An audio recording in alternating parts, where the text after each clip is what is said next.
Hello friends, welcome to my World Scientists YouTube channel. I hope you can learn a lot about scientists and science technology through each of my videos. So without further delay, let's start. An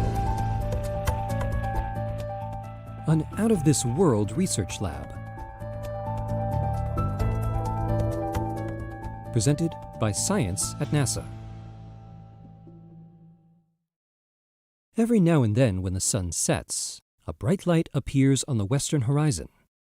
Gliding silently overhead, it is the biggest spacecraft ever built by humankind, the International Space Station, or ISS, carrying a precious cargo of astronauts around Earth. But the ISS is more than just a bright light in the night sky.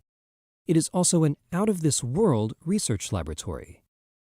The interior of the ISS is furnished with laboratory equipment and chambers for experimental research.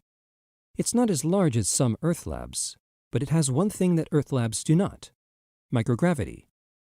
Gravity influences everything that happens on Earth. It's hard to envision what life would be like without this force, yet removing the pull of gravity can be uniquely instructive.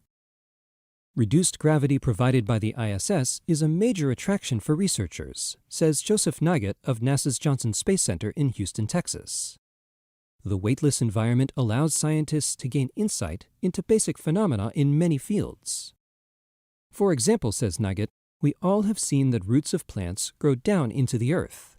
Is this because of gravity? Experiments with plants on the ISS can tell us.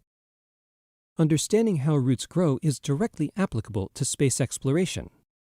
What does NASA need to consider when designing a plant chamber for food or life support in space? Farmers on Earth are interested too. A deep understanding of roots can help scientists design hydroponic chambers for agriculture in areas with poor soil conditions. Since the first modules of the ISS were launched in 1998, up until 2017, more than 2,400 investigations have been undertaken by over 3,400 researchers in over 100 countries. Astronauts have spent more than 36,000 hours helping run the experiments for scientists back on Earth. To date, more than 1,600 scientific journal and magazine articles have been published reporting the results. It's a scientific bonanza. There are 5 major research areas on the ISS: biological sciences, such as the root experiments, physical sciences, space science and fundamental physics, human research, and earth science. Nugget has favored examples of each. Scientists grow crystals on the station to discover new crystalline forms. Protein crystals grown in small chambers on the station reveal information that helps find new, novel ways to combat disease. The space station is also equipped with furnaces that can melt solid metals and alloys.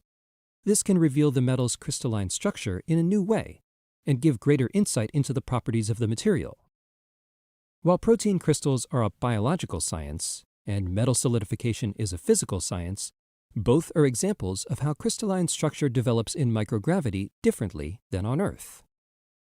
Switching over to fundamental physics, he says, there are several investigations on the ISS that examine fundamental laws of physics and continue the search for theoretical particles. The alpha magnetic spectrometer, for instance, provides valuable data on the existence of dark matter. Human research is also very interesting and dynamic, helping NASA get astronauts ready for deep space exploration with many spin-off benefits for people on Earth. Nugget notes, research like the lighting effect study helps improve our flight team's productivity on the ISS and on the ground here in Mission Control, as well as the many American workers who work on night shift or alternating shifts. One-year missions to the ISS return much information about how the human body adapts to space travel, from the genetic level to how the astronaut deals with the long-term isolation within the spacecraft. Not all research conducted on ISS requires reduced gravity, he notes. For example, the ISS is a great place to observe the Earth. The station passes over the vast majority of the Earth's populated areas.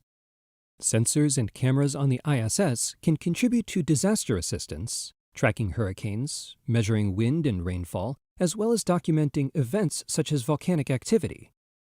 The ISS, much more than just a bright light in the night, indeed. For more from the International Space Station, visit www.nasa.gov/station. For more news about science on and around the Earth,